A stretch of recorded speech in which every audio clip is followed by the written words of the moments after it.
I think it's safe to say that nowadays, Gamers Nexus is the most influential channel in the online tech space. Even if, no offense to Steve and the team, the subscriber counter doesn't really reflect that.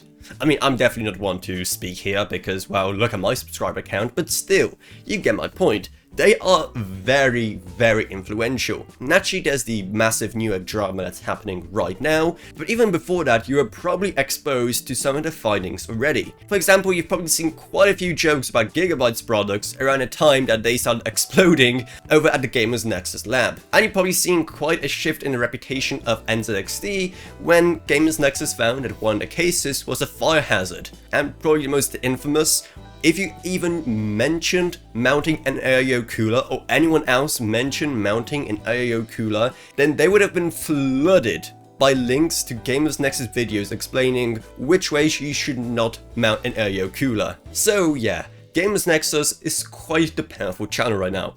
But is it actually too powerful and influential? Because on the surface, having one single channel have so much power over so many people's sentiments towards certain tech companies, I mean, that just doesn't seem healthy, right? But man, where do I even start with a topic like this? Because I think no one would argue against the work that Steve and the team are doing.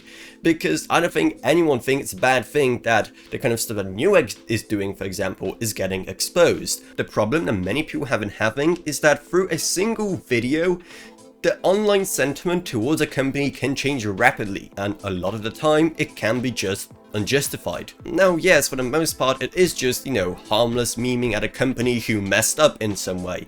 There's literally nothing wrong with that. But it's also kind of scary how quickly the sentiment and reputation of a company can change, and it can have pretty massive impact on the company.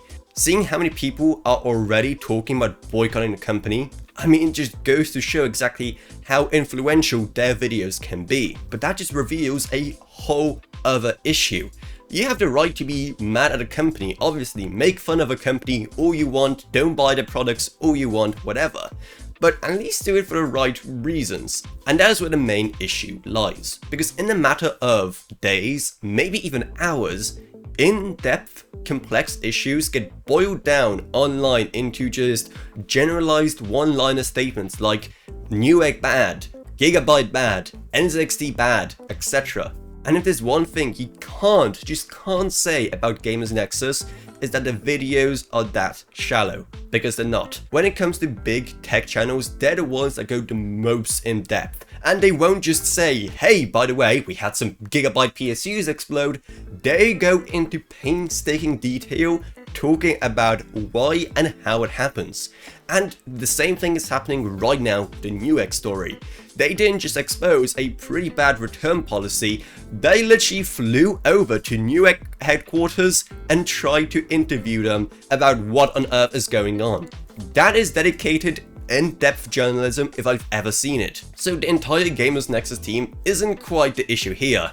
No. Like with most things that are going wrong in the world right now, the issue is, well, us, the people. Because online content in its current state has never really favored in-depth complex issues. As it stands, the internet favors issues that can fit within the length of a single tweet, and that is clearly a very massive issue when you want to talk about something more complex. There's an alarm going off outside my house. It's probably the alarm for spicy opinions. Anyway, what was I saying? Ah yes, internet bad. I mean, even super in-depth video content has to be dumbed down to a certain degree compared to something like written content, which can be as lengthy and sometimes boring as it can and needs to be, but even video content has to be cut down to a certain extent just to make it palatable and digestible to online users. So that naturally doesn't really mesh well with the current era of the internet, where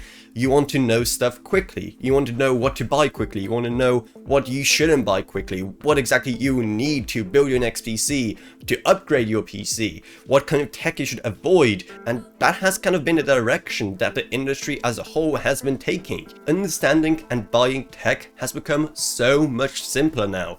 You don't have to worry about what front-side bus speeds you have on your motherboard anymore, for example, and you don't have to worry about installing drivers in a very specific order just for the chance of your computer actually booting properly. That is all way behind us, and nowadays we can make judgments on what to buy way more easily. Simply make some graphs of performance numbers between several different CPUs, explain the prices, and voila, you know exactly what CPU you should buy. Pretty simple, right? But naturally, as the internet and the community as a whole is shifting towards simplicity of information, larger, more complex issues will always suffer because of it, and companies may rightfully or not rightfully have a major blow be dealt to their reputation because of it. So no, I don't blame Gamers Nexus in this at all, but rather it's just kind of a sign of the times we're in.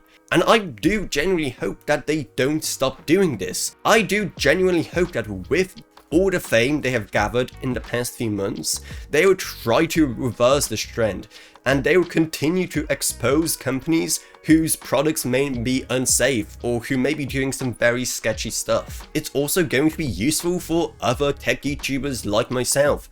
My channel has been greatly struggling with growth on YouTube. I mean, I've been doing this for over, what, 8 years now, but clearly my subscriber numbers don't really showcase exactly all that I've done for the channel. But being able to deliver that kind of more in-depth information and not having to be held back by making my videos more snappy and palatable to the current online trends would create such a massive potential audience and such a huge market that channels like mine would be able to capitalize on. But still, even if that does happen, I'm still about as boring as a grey room with no furniture inside, so my channel probably still won't grow regardless. But if you do want my channel to grow, then there's definitely several ways you can do that. We have a merch store, we have Amazon links, and you also have a Patreon. And even if you give just $1 singular a month, you truly help this channel out a lot, seeing how, you know, YouTube doesn't really pay us that much.